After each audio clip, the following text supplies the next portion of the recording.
Hello guys, आपका स्वागत है। आप देख रहे हो अपना पसंदीदा चैनल कॉन्सेप्ट क्रैकर। मैं प्रीत आ गया हूँ आपके लिए नया टॉपिक लेकर। आज हम पढ़ेंगे दर्पण द्वारा प्रतिबिंब बनाने के नियम। इसके कितने नियम है? इसके नियम है 3। प्रथम नियम, द्वितीय नियम, तृतीय नियम।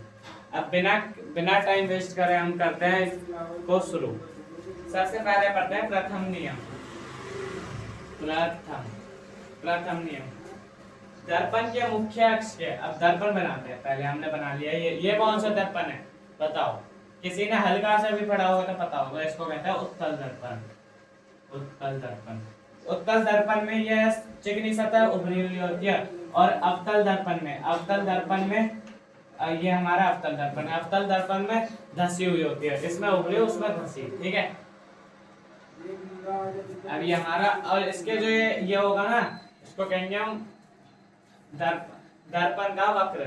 अब इससे मुख्य अक्ष सीधी रेखा काटो, जिसको हम कहते हैं मुख्य अक्ष। ठीक है। अब मुख्य अक्ष के समांतर रेखा चले।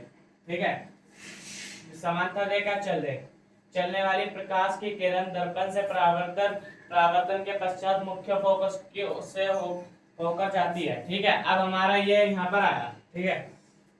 अब ये बताओ यहाँ से कहाँ जाएगी? ये जाएगी यहाँ पर। ठीक है। अब ये यहाँ पर जाएगी, तो अगर आप इसको पीछे बढ़ाओगे तो ये हमारी इस पॉइंट पर कटेगी। तो इस पॉइंट को कहते हैं हम फोकस। इसमें ये सच्ची में, यह सही में नहीं हो रहा, रियल में नहीं हो रहा। ये प्रतिबिंब, मतलब ये हम मान रहे हैं। अगर ये पीछे जाती तो ये ऐसा यहाँ पर करती, तो ये इसका फोकस हो गया। तो इसको कहेंगे, अगर मुख्य कोई रेखा मुख्य अक्ष के समांतर चले और फोकस पर काटते हुए प्रतीत हो तो उसे हम, ठीक है, ये हमारा हो गया उत्तल दर्पण में। अवतल दर्पण में बात कर लेते हैं। अवतल दर्पण में समांतर गई। अब ये कहाँ जाएगी? ये जाएगी इधर। तो हमारा ये हो गया फोकस। ठीक है। अवतल दर्पण में रियल में होता है और उत्तल में वर्चुअल, आभासी। इसमें सच्ची में नहीं होता। ठीक है, आ रहा है समझ? अब बात कर लेते हो द्वितीय नियम। द्वितीय नियम में बना लो फिर से। द्वितीय नियम में एक बनाया मुख्य अक्ष। अब इसकी परिभाषा क्या है? दर्पण के मुख्य फोकस से होकर जाने वाली या मुख्य फोकस की ओर जाने वाली प्रकाश की किरण दर्पण से परावर्तित होकर मुख्य अक्ष के समांतर हो जाती है। अब देखो, यह हमारा वो है, क्या बोलते हैं, उत्तल दर्पण। तो इसका जो होगा हमारा वर्चुअल होगा, तो वो पीछे होगा, आभासी होगा। यह हमारा फोकस है। जितनी फोकस और वक्र की, दर्पण के वक्र की दूरी होगी उतनी ही हमारे ये अगर हम इसको गोला बना दे, कैसे करके गोला बना दिया, तो इसका केंद्र कहाँ होगा? केंद्र होगा इसका यहाँ पर। ठीक है। तो हमारे जो ये फोकस और वक्र के केंद्र की दूरी होती है ना इतनी, तो इतनी ही फोकस से इसकी दूरी होगी। ठीक है, बता दिया है। अब ये यहाँ से एक रेखा जाती है, यहाँ तो ऐसे जाती है पर आगे जाती है असली में यहाँ तो हमने प्रति आभासी बनाई है। अब ये हमारी फोकस से रेखा गुजर रही है, फोकस तो गुजर रही है ना, ये ऐसे पड़ रही है ये। अगर हम इसको आगे बढ़ाते तो ये आभासी होती है और फोकस पे काटती, तो ये ना यहाँ से ना इसके ना समांतर चली जाएगी, समांतर। ठीक है, ये हमारा हो गया अवतल का। अब बना लेते हैं उत्तल का। आपको एक बात बताता हूँ, आप ना जब भी दर्पण बनाओ तो दर्पण में ना हमेशा राइट साइड में कलर करना।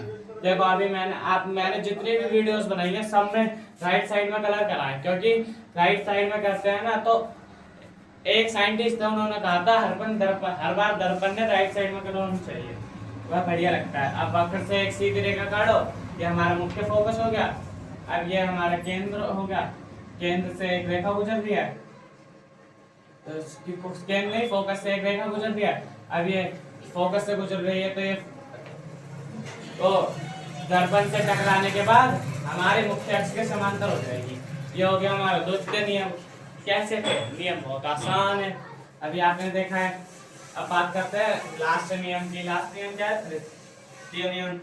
दर्पण के वक्र तक केंद्र से होकर जाने वाली या वक्र तक केंद्र की ओर जाने वाली रेखाएं, ठीक है, प्रकाश की किरण दर्पण से परावर्तित होने के पश्चात अपने ही मार्ग पर। ठीक है, देखो अब हमारा ये है एक दर्पण। कौन सा दर्पण? ये वाला आप बताओगे दर्पण, दर्पण, ठीक है, ये वाला आप बताओगे। अब ये हमने काट लिया मुख्य अक्ष, मुख्य अक्ष काट लिया, ये हमारा फोकस हो गया, क्योंकि ये उत्तल है तो इसका फोकस वर्चुअल होगा, आभासी होगा। तो इतनी हमारी ये हमारी फोकस की दूरी, तो इतनी हमारी बना लो आप केंद्र की दूरी। तो ठीक है, ठीक है, समझ आ रहा है ना। तो अब देखो कोई रेखा है, अब ये रेखा ऐसे सेंटर पे पड़ रही है, सेंटर पे है ना, वक्र के केंद्र पे जब पड़ रही है, ऐसे आ रही है, ये ऐसे आ रही है, ऐसे आ रही है, यहाँ पर तो वर्चुअल होगी, ठीक है, तो यहाँ पर डॉट डॉट कर देना। तो ये यहाँ पर अगर सेंटर पे पड़ेगी तो सेंटर से पढ़ के वापिस जैसी आई है वैसी ही चली जाएगी, ठीक है, जैसी आई है वैसी ही चली जाएगी। अब ये अब बात करते हैं उत्तल दर्पण की। यह उत्तल है तो ये कौन सा होगा, आप कमेंट में बताना, इंग्लिश में पता हो तो किसी को इंग्लिश में बता देना, ठीक है। ये हो गया हमारा मुख्य अक्ष, मुख्य अक्ष, ये हो गया हमारा मुख्य अक्ष। मुख्य अक्ष से अब देखो हमारा ये तो रियल होती है, इसमें रियल होती है, तो ये हमारा हो गया फोकस, फोकस और इसके दूरी, बीच की दूरी वक्र की दूरी बराबर होती है, तो यहाँ पर हमारा हो गया सेंटर, सेंटर से एक रेखा गुजरती है, आप उसे चाहे ऐसे गुजार दो, ऐसे गुजार दो, चाहे ऐसे गुजार दो, बस वो दर्पण पे काटे और सेंटर से होकर गुजरे बिल्कुल सीधी।